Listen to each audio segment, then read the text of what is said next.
হাতিয়ায় coast গার্ডের অভিযানে 2 জন চোরা কারবারি আটক।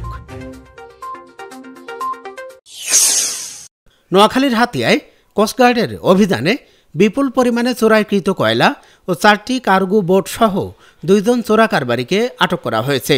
আজ 3 নভেম্বর সোমবার 2025 তারিখ দুপুরে কোস্টগার্ড মিডিয়া কর্মকর্তা লেফটেন্যান্ট কমান্ডার সিয়ামুল হক এ তথ্য নিশ্চিত করেছেন। তিনি বলেন, গোপন সংবাদের ভিত্তিতে গত 1 নভেম্বর 2025 তারিখ শনিবার দুপুর 2টা 30 মিনিটে কোস্টগার্ড স্টেশন হাতিয়া ও রামগতি কর্তৃক নোয়াখালীর হাতিয়া থানাধীন টাঙ্কির খাল সংলগ্ন মেঘনা নদীতে একটি বিশেষ অভিযান পরিচালনা করা হয়।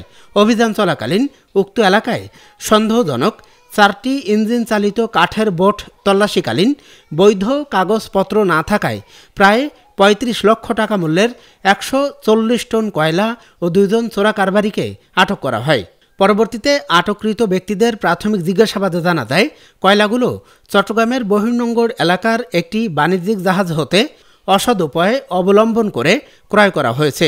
জব্দকৃত কয়লা, চোরাই কাজে ব্যবহৃত বোট ও আটককৃত পাচারকারীদের বিরুদ্ধে পরবর্তী আইনানুগ ব্যবস্থা গ্রহণের জন্য হাতিয়া থানায় হস্তান্তর করা হয়। তিনি আরও বলেন, বাংলাদেশ কোস্টগার্ড উপকূলীয় এলাকায় অপরাধ দমনে ভবিষ্যতেও এ ধরনের অভিযান অব্যাহত রাখবে।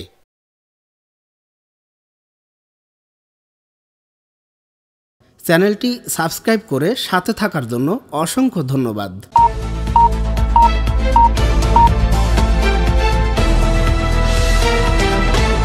48 বাংলা টিভি, বাংলা ও বাঙালির কথা বলে।